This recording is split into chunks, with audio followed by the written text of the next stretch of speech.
심층 인터뷰하죠. 네, 2부 가셔야죠. 네, 아산정책연구원의 양욱 연구위원님 또 나오셨는데요. 오늘 방산 이야기, 실제로 필드에서 그런 산업에서 일어나고 있는 일들 아주 잘 설명을 해 주실 겁니다.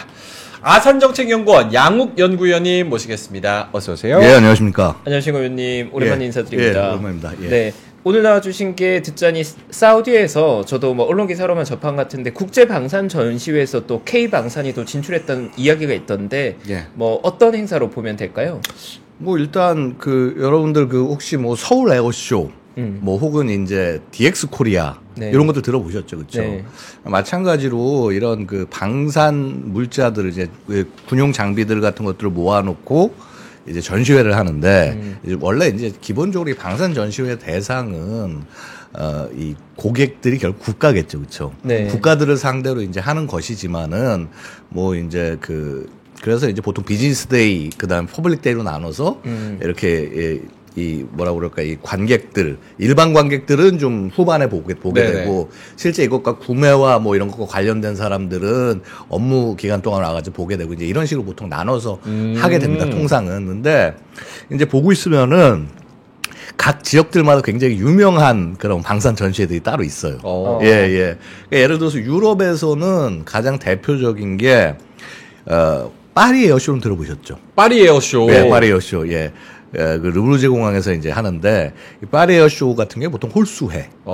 그다음에 르브르제 공항에서 얼마 떨어지지 않은 전시장에서 유로사터리라는 그 전시회를 합니다. 유럽 네. 최대의 전시회고 세계 규모로서도 굉장히 큽니다. 유럽의 이름이 유로사토리.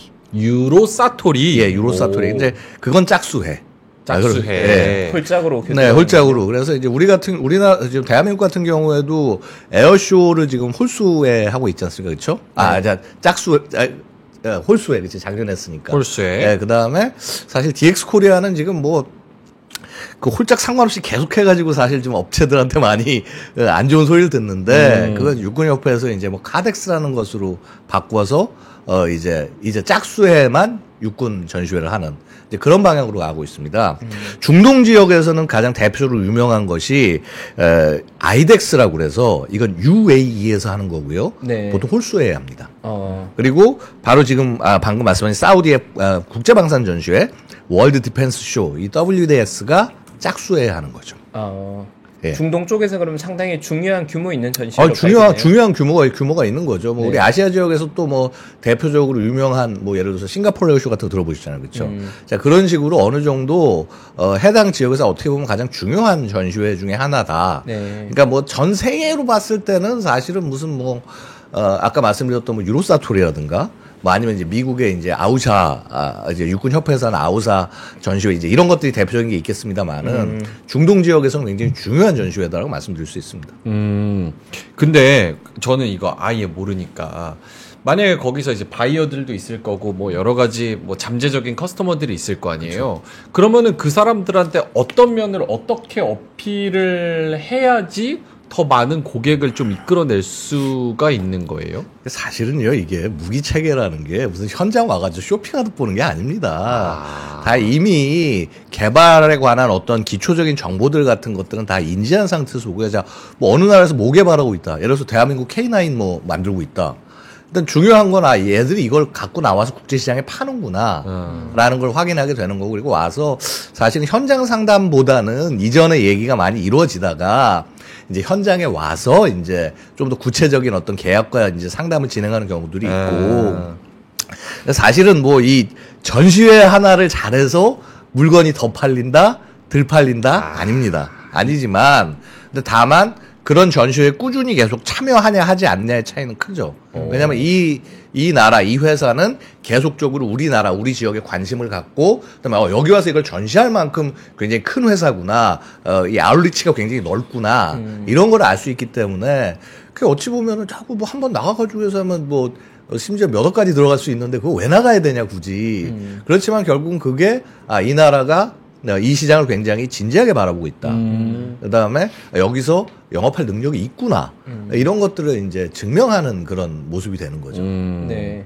근데 요즘 많이들 얘기하는 K 방산의 미래에 대한 기대감 중에 하나로 사우디 같은 국가들이 이제 이 방산 시장이 굉장히 큰 손으로 큰 고객이 되는 입장인데 이런 전시회 가면 대략 뭐 대략 전시회 규모가 어느 정도라면 몇 개 정도의 국가가 참여하고 우리가 그게 어느 정도 위치에 있는 겁니까 한국이? 글쎄요, 지금 제가 이게 자세하게 이게 몇 개국이 참여한지는 제가 아직 확인을 못 해봤습니다만요. 네. 이제 통상 이 무기체계 개발하고 만들고 하는 나라들이 한정이 되어 있기 때문에 이제 실제로는 한 의미 있는 업체들을 기준으로 봤을 때는 수십여 개 국가들 정도가 될 거라고 봐요. 물론 이제 짜잘한까지 다 합치면은 뭐 한 5, 60개 이상 되겠습니다만은 실제 이제 어느 정도 의미 있고 좀 규모가 있는 것을 만드는 국가들은 뭐 한 2, 30개 정도라고 저는 판단을 하고요. 네. 이제 다만 이제 그 중에서도 업체들이 굉장히 많겠죠. 예를 들어서 전 세계 그 방산 그 뭐라고 그럴까 탑 100 안에 보면 미국 회사가 아마 거의 한 40, 50% 이상 정도 될걸요? 그럴 것 같습니다. 예, 예. 네.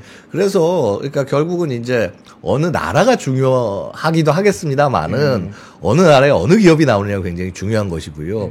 사실 뭐 대한민국의, 뭐 한화 같은 경우 뭐 워낙 지금 덩치가 커졌지 않습니까? 뭐 심지어는 뭐, 기존에 무슨 뭐 자주포, 기타 그 뭐라고 그럴까 뭐 항공 체계 뭐 엔진 이런 네. 것뿐만 아니라 심지어 이제 요즘 조선까지 이제 인수했단 말이죠. 그래서 이제 굉장히 덩치가 커졌고 뭐 LIG 넥스원 아니면 현대 로템 이런 주요한 회사들이 이제 존재를 하는데 이게 과거에는 우리만 알았지만 이제는 국제사회에서 야 한국 이제 굉장히 잘 만드는 것 같은데 야 이거 어느 나라에서 사도 어느 나라에서 샀는데 자 이런 식의 이제 입소문이 퍼지기 시작을 하는 거죠. 이제 입소문이라는 게 뭐 이런 게 아니라 다른 게 아니라 사용자 의견들. 그러니까 야 전장에 우리 끌고 나가 봤는데 쓸만하더라. 이런 임무에 투입을 해봤는데 의미가 있더라. 자 이런 의미 있는 그 현장 데이터들이 쌓이고 있는 거죠 이제.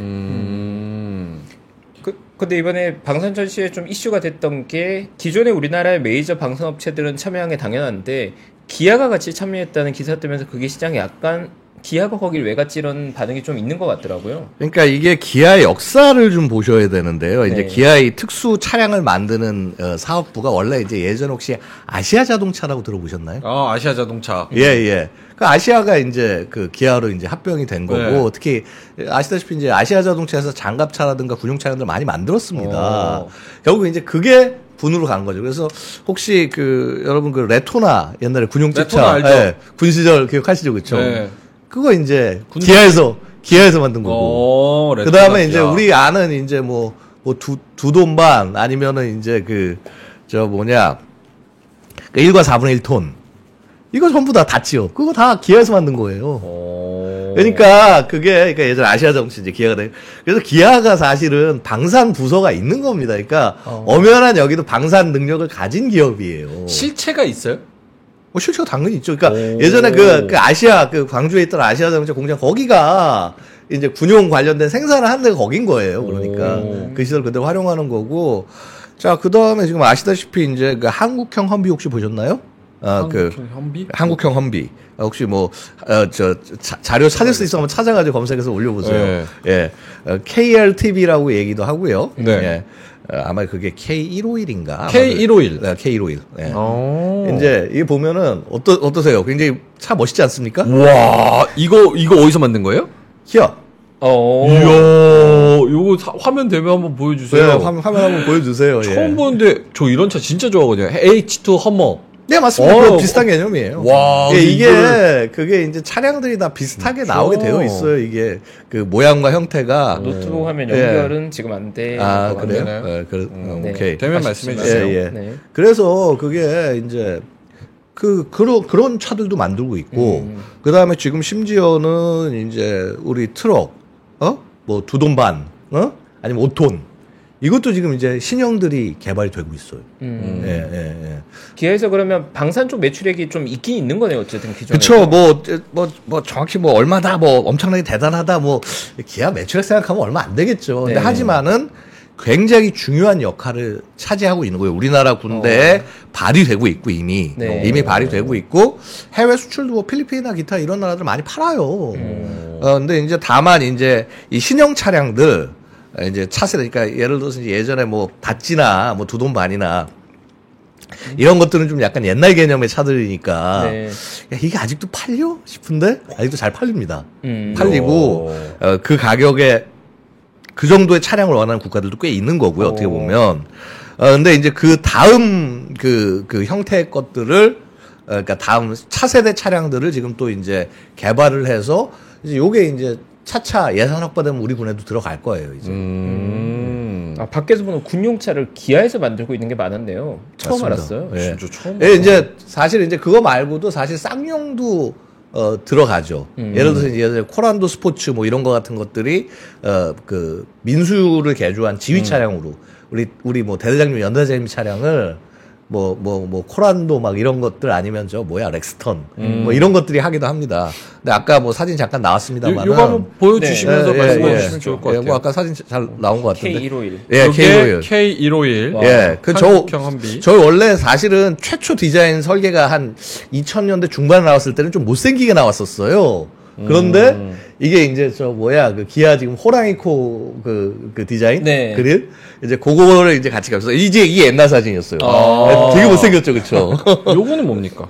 아 이제 그거는 이제 다른 차량이고 같은 차량은 아니고요. 신정이라고 다른 업체인데 거기서 만든 거고. 꽤 괜찮죠. 제가 이제 저걸 시운전을 한번 몇 차례 해봤습니다. 네. 이제 야지 테스트 할 때 가서 해봤는데 차가 힘이 엄청 좋아요. 근데 와. 저 차가 원형이 사실은 따로 있습니다. 이 차가 어느 차를 활용하는지 혹시 아세요? 기아차 중에서? 기아차 중에서 뭐가 SUV 있을까요? 플랫폼 중에 하나겠네요. 소렌토. 아, 저 있잖아요. 기아 거. 옛날 거. 기아코. 모하비.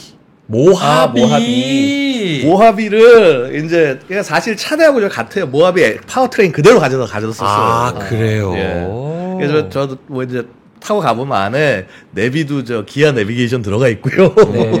예, 에어컨도 나옵니다. 그렇구나. 그 기아가 진짜 기아는 바가 꽤 많네요. 그러니까요. 예. 오. 군수용 차량 쪽에서는 꽤나 의미 있는 역할을 하고 있는 거네요. 그렇죠. 일단 뭐 저거야말로 그냥 발 아닙니까? 우리 국군의 발인데. 근데 현대차랑 뭐 기아랑 어쨌든 같은 그룹사니까 예. 현대차는 이거 안 하고 기아가 하는 이유가 있을까요? 아니면 그건 뭐 내부적인 그러니까 예를 들어서 이렇게 보시면 되죠. 이제 이게 역사적인 문제인데, 그러니까 예를 들어서 이제 아주 옛날부터 보면은 현대가 이제 현대 조선에서 우리 구축함하고 주로 수상함을 만들었었고, 그다음에 현대가 지금 롯데 아시죠, 그렇죠? 네. 그러니까 이제 그 원래 이제 거기가 열차 만드는 데잖아요. 기차 지금도 만들고 있고 전동차. 그리고 아까 말씀드렸듯이 기아는 왜 이게 기아냐? 아시아 거에 그 군용을 인수해서. 네. 그러니까 그러면 같은 계열사 내에 두 개, 세 개를 할 이유가 없는 거죠. 현대기아차 안에서 이 부서가 아시아를 합친 부서를 기아차에서 갖고 있는데 굳이 현대에서 할 이유가 없는 거죠. 이 기아랑 지금 예. 현대로템, LIG 넥스원은 공동 부스를 마련해서 의기투합을 했다? 예. 요거는 둘이서 어떤 걸 합니까? 아, 그러니까 이게 뭐냐면은요. 사실 뭐 엄청나게 대단하게 보실 거는 없고, 뭐 기업들이 전략적 제휴를 했다 이런 게 아니라, 그러니까 이제 애초에 부스를 뭐 하나씩 만들고 뭐하고 하는 것이 굉장히 돈이 많이 들어가거든요. 그러면 차라리 그렇게 할 거 없이 같이 쉐어해서 네. 같이 어쨌거나 서로 직접적으로 경쟁하는 장비가 없으면은 같이 해외 전시회 나가서 같은 관을 만들 수도 있는 거예요. 그러니까 일종의 한국관 같은 걸 만든 거고 사실 이제 한화 같은 경우는 자기들이 다 거의 모든 걸 갖고 있으니까 별도의 관을 만드는 것이 훨씬 더 나을 수가 있겠죠. 그래서 그거는 뭐 이것 때문에 이 기업들끼리 뭐 담합하고 딴 데와 경쟁한다? 뭐 꼭 그런 건 아닙니다. 실제 이제 하다 보면 그런 일이 생겨요. 예. 그럼 지금 약간 구도는 하나는 약간 종합 방산이 가능한 거고 나머지 영역은 각자 자신의 영역들이 하나씩 있는 그런 느낌이에요. 하나씩 있는 그런 느낌인 거죠. 네. 그래서 근데 이제 뭐 그렇다고 해서 약간 이제 차이는 있는 거예요. 현대로템이 지금 전차 만들잖아요. 그렇죠? 네. 네. 탱크를 만드는데 전차를 만드는데 그럼 한화가 전차를 만드냐 그렇지는 않거든요. 이제 그런 식의 이제 하고 있지만 이제 예를 들어서 한화가 지금 이제 한화 오션 해가지고 저거 조선을 인수를 했으니까 그럼 당장 지금 HD 현대 현대중 중공업 쪽에서는 수상함 만들잖아요. 충돌하게 될 수 있는 거죠. 예. 그래서 약간 그러니까 많은 사람들이 걱정을 하긴 해요. 너무 한화가 다 독식하는 거 아니냐. 이제 뭐 그런 얘기들도 나오는데 뭐 하여튼 어쨌거나 뭐 이 방산이라고 하는 게 꼭 반드시 시장의 논리가 작용하는 것은 아니고, 그 다음에 또 필요에 따라서 예를 들어서 2개 업체, 뭐 혹은 3개 업체가 있는 것이 국가의 역량상 더 도움이 될 수도 있는 것이기 때문에 이거는 뭐 제가 볼 때는 그 당시 상황에 따라 판단해야 될 문제가 아니겠냐 생각이 듭니다. 네. 지금 어쨌든 정부의 스탠스는 중동과의 약간 밀월 관계를 통해서 방산 산업을 사실 중동 쪽 수요에 기대서 좀 많이 키우자고자 하는 의지들이 좀 보이는 상황인데 예. 지금 흐름으로 본다면 그러면 중동 쪽 수요에 가장 수혜를 많이 받는 기업은 국내 어떤 기업으로 봐야 됩니까? 전반적인 수혜입니까? 아니면 특정 영역이 있는 겁니까 지금은? 사실 기본적으로는 특정 영역이 없다고는 말씀을 못 드릴 거예요. 그러니까 네. 예를 들어서 이런 거죠. 지금 중동에 있는 그 중동 국가들이 뭐 예를 들어서 해군력을 엄청나게 증강하냐? 사실은 그렇지는 않아요. 네. 그러니까 지상군 쪽이나 이런 걸 봐고 예를 들어서 나라 같은 경우도 당장 사우디나 UAE 같은 경우는 예멘 내전의 영향을 받기 때문에 지상군의 능력 같은 것들을 많이 키워야 되고 뭐 예를 들어서 사우디 뭐 예멘 뭐 마찬가지로 사우디 같은 경우는 지금 뭐 예멘이나 이런 데서 미사일 혹은 무인기 공격 같은 거 있을 수 있으니까 당연히 미사일 방어 체계를 갖춰야 되고. 자, 그런 식으로 각 국가들마다 소요들이 달라요. 네. 그래서 뭐 이게 딱히 뭐 어느 기업이 유리하다, 불리하다 분명히 존재를 하는데 뭐 제가 그걸 뭐 하나하나 다 찍어드리는 건 좀 그런 것 같고 기본적으로는 지금 뭐 우리 예전에 한화가 한 2년 전 정도가 이제 천궁을 UAE 판매했잖아요. 네. 거의 사우디 거의 들어갈 것 같고요. 제가 볼 때는. 예. 근데 뭐 그 이외에 뭐 사실 우리가 밖으로 자랑을 많이 안 해서 그렇지 이전부터 막 UAE 이런데 사우디에 많이 팔았어요. 사실은. 근데 이제 그리고 그 일부 장비들은 실전에 투입도 됐고. 근데 이제 다만 이제 그렇게 돼서 거기에 됐을 때 무슨 한국이 뭐 어느 나라에 제공을 했는데 그래서 이거 가지고 테러 집단을 제거하는데 기여를 했어? 야 그럼 한국이 약간 뭐 이 그 어떤 테러 단체 공격 대상이 될 거 아니야? 뭐 이제 이런 우려 같은 것들이 일부 있다 보니까 그러니까 이제 그런 것들을 이제 얘기를 자세히 안 한 거죠. 그러니까 예를 들어서 뭐 이라크에 뭘 판매해가지고 이제 한참 이라크 내전 심할 때 IS랑 꽤 팔았는데 얘기를 안 한 거야 방사청에서. 그냥 시끄러워질까봐. 예. 근데 이제 요즘은 이제 야 됐고 이제 자 우리 뭐 글로벌 중추국가 다 어차피 뭐 이제 해외 판매하는 거 다 알려지니까 그냥 적극적으로 얘기하자면서 약간 지금 열리게 바뀐 거죠 지금은. 예. 그러니까 사실 시장의 입장에서 바라보는 방산주들은 이제 기대하는 것들은 국내에서 어느 정도 매력적인 수준까지 발달된 기술을 해외 수출하는 과정에서 뭔가 완전히 점프업 될 만한 뭔가 잭팟이 터질 거에 대한 기대감이 있는가에 대한 얘기를 많이 하는 것 같거든요. 근데 이제 우리가 사우디를 생각하면 뭔가 어마어마한 수요가 있을 것 같은 그런 느낌이 들고 최근에 특히나 또 지역 분쟁이 많아지는 시기지 않습니까? 위원님 보시기엔 이게 폭발적인 수요가 나올 수 있는 구조입니까? 아니면 그건 아니고 점진적으로 롱텀하게 봐야 된다 그런 관점입니까? 아니 이미 수요는 많이 나와 있어요. 이미 이전부터 굉장히 많이 나왔고 그 수요를 사실은 우리가 어느 정도는 우리도 그렇게 못하진 않았어요. 네. 사실은 그런 게 기존에 지금 우리가 뭐 방산 잘 나가네 뭐하네 하는 거에 밑바탕이 되어 있는 거고요. 앞으로 여기서 뭐 폭발적으로 증가한다? 그거 굉장히 상황 잘못 보시는 거라고 말씀드리고 싶습니다. 그러니까 특히나 이제 뭐냐 하면 중요한 게 사우디 같은 경우는 이미 2010년대 한 중후반부터 국산화에 굉장히 중점을 두고 있어요. 사우디도 국산화군요, 지금. 그렇습니다. 그러니까 결국 뭐냐면 기본적으로 그러면 그 국산화를 위해서 같이 손을 잡을 수 있는 국가냐, 뭐 기술을 제공하거나 뭐 하거나 해가지고 장기적으로 같이 갈 수 있는 국가냐가 굉장히 더 중요하고 어찌 보면 그런 부분에 있어서 우리 기업들이 굉장히 적극적으로 나섰기 때문에 지금의 수요가 있는 거다. 그래서 뭐 여기서 뭐 조금 더 한다고 해서 뭐 갑자기 사우디가 뭐 폭발적으로 뭐 늘려서 뭘 산다? 저는 그건 좀 아닌 것 같고 되려 이제 이런 상태에서 우리 기업들이 뭐 사우디와 합자나 이런 걸 통해 가지고 조금 더 어떤 판매나 이런 걸 늘린다, 규모를 키운다 그런 일은 있을 수 있겠습니다만은 근데 그거 이외에 뭐 갑자기 뭔가 뭐 많이 사가지고 뭐 잭팟 터진다, 좀 조금 좀 그렇게 기대감이 과하다. 그런 건 좀 아닌 것 같습니다. 예. 네. 근데 저는 그런 게 궁금한 게 제가 뭐 시장 얘기를 많이 하고 저도 증권사에 하면서 자산 관리를 해드리다 보면 많은 예를 들어 반도체 기업이 요즘 시장에 많이 핫하면 전 반도체 산업 전문가인데 반도체 주식 투자해서 큰 돈 벌었다 이런 분들 실제로 많거든요. 현업에서. 근데 이런 방산 쪽 위원님들의 방산 쪽 전문가분들도 투자 대상으로서 그런 군사 기업을 보시기도 합니까? 그래서 이제 제가 뭐 이게 제 분야가 아니라서 그렇게 그거는 말씀 제가 드리는 게 적절치 않을 것 같습니다. 네. 저는 기본적으로 군사학자고 이걸 네. 분석하는 사람이라 사실 주식도 안 해본 사람이라 제가 함부로 말씀드리는 건 좀 아닌 것 같고요. 진짜 이제 재밌는데 주식. 약간 저는 이제 뭐 일단 돈이 없어서 못합니다. 같은 이유로. 네. 사실 근데 뭐 예. 미국이 방산주를 투자하는 게 뭐 규정하거나 그런 건 아니실 거잖아요. 예를 들면. 그러니까 이제 이런 거죠. 네. 이제 분명히 이제 그 방산이라든가 이런 부분들이 앞으로 성장할 거냐 하면은 물론 성장할 거고요. 근데 이제 그럼 이게 무슨 지금 우리가 일반 다른 산업에서 말씀하시는 것만큼 막 폭발적으로 증가를 해가지고 해서 뭐가 될 거냐. 그다음에 뭐 사실 뭐 반도체하고는 시장 자체가 완전 다르잖아요. 거기는 네. 정말 목돈이 들어가고 목돈이 나와서 목돈을 쌓아놓고 또 그걸 갖고 계속 설비 증산해야 되고 그런 정도의 성격의 산업이지만 사실 방위 산업은 본질은 저는 이렇게 말씀드리고 싶어요. 기본적으로 국가가 방위 산업을 키우는 본질은요. 그런 방산 생산 능력을 계속 보유하는 게 본질이라는 겁니다. 그래서 어떤 전시 상황이나 뭐나 됐을 때도 꾸준히 이런 것들을 생산을 해가지고 해서 그 국가의 능력을 키우는 게 목적이지 국가 입장에서는. 그래서 여기가 뭐 엄청나게 팔아서 뭐 수익을 얼만큼 올리고 사실 국가 입장에서 그거 전혀 관심이 없어요. 근데 다만 이제 어느 정도 잘하고 해외에서 인정받고 하고 그러면서 기업들도 의지를 불태우기 때문에 그렇기 때문에 지금 정부가 도와주는 거지 이런 부분들을.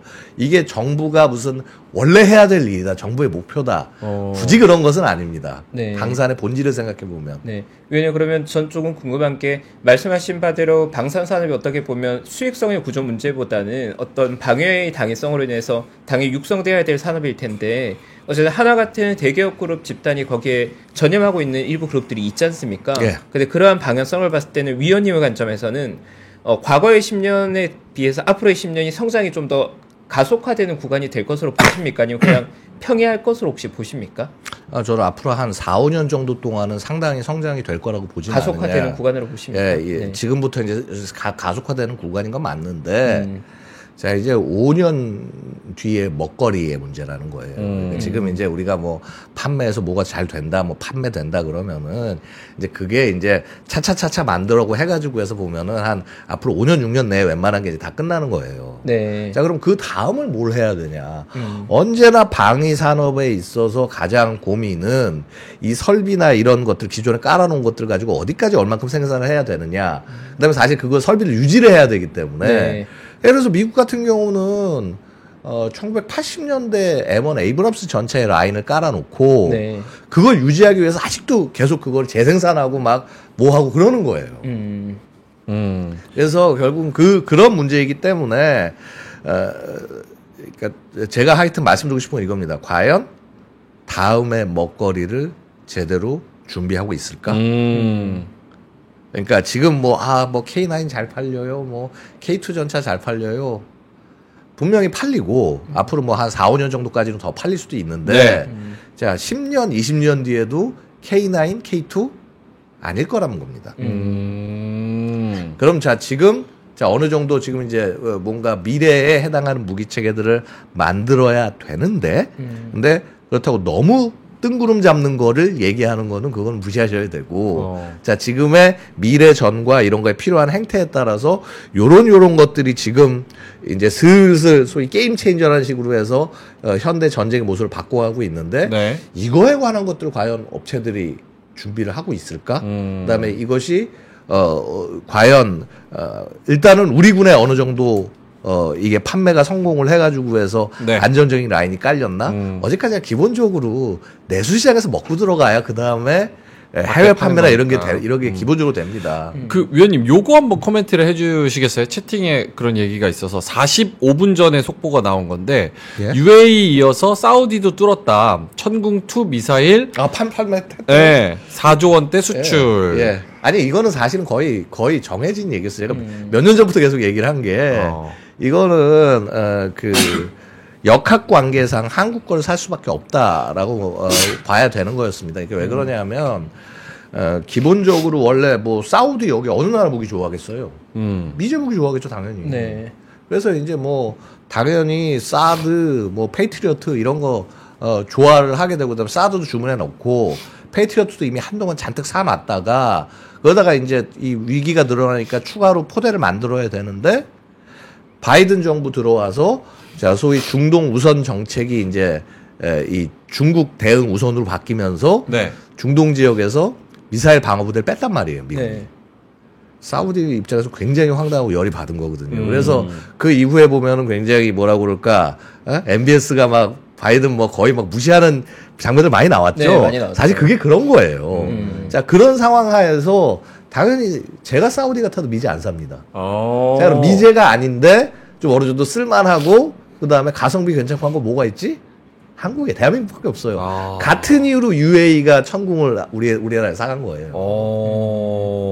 이거는 국제 정치 흐름과 이런 걸 딱 보고 있으면은 이거는 이렇게 될 수밖에 없구나 하는 것들이 일부가 있습니다. 그런 근데 여기 사우디 등 중동 지역은 무기도입 계약을 비공개로 하는 경우가 많은데 뒤늦게 공개된 것은 이례적이다. 요거는 왜 그런 거예요?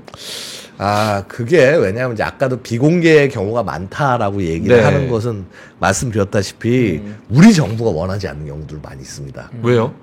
아까도 말씀드렸다시피 적이 생길 수 있으니까. 적이 생길 수 있으니까. 누군가를 때리는 거니까. 그러니까 당장 그거 아니에요. 지금 러시아 쪽에서 우리한테 야 니들 뭐 우크라이나에 팔지 마 하면서 굉장히 적대시하는 행동들을 하잖아요. 네. 똑같은 겁니다. 그러니까 어느 나라에 무기를 판다는 거는 그 상대 국가한테는 원하는 살 수 있다는 얘기가 되는 거예요. 맞네. 예. 그리고 그래서 그런 말이죠. 그래서 한 나라의 관계가 무기를 주고 받고 하는 관계가 결국 그 무기를 팔 만큼 친한 겁니다. 그 나라랑. 그렇지 않고 여기가 약간 우리 적성국이랑 조금 친해. 우리가 팔면 그래서 얘들이 적성국한테 이거를 샘플로 넘겨줄 가능성이 있어. 그런 나라에 팔 수 있습니까? 못 팔죠. 그렇죠. 그러면 마지막으로 요거 한번 여쭤보고 싶은데, 예. 그러면 지금 무기 체계, 지금 무기 파는 거, 요런 기대감 좀 과하다. 이거 잭팟 터트리기는 이미 벌써 기대감 주가면 좀 많이 반영이 된 것 같고, 너무 막 대단한 걸 기대하기는 어렵다. 미래의 먹거리를 찾아서 또 다른 도약을 해야 된다라고 말씀을 해주셨으니까, K-스페이스 쪽으로, 그러니까 우주 쪽으로 생각해가지고 그쪽으로 무언가 시너지가 나서 넓힌다는 거는 가능성이 좀 있습니까? 그거는요, 사실은 저는 방산 문제이기도 하지만은요, 우주 산업 전반의 문제라고 봐요.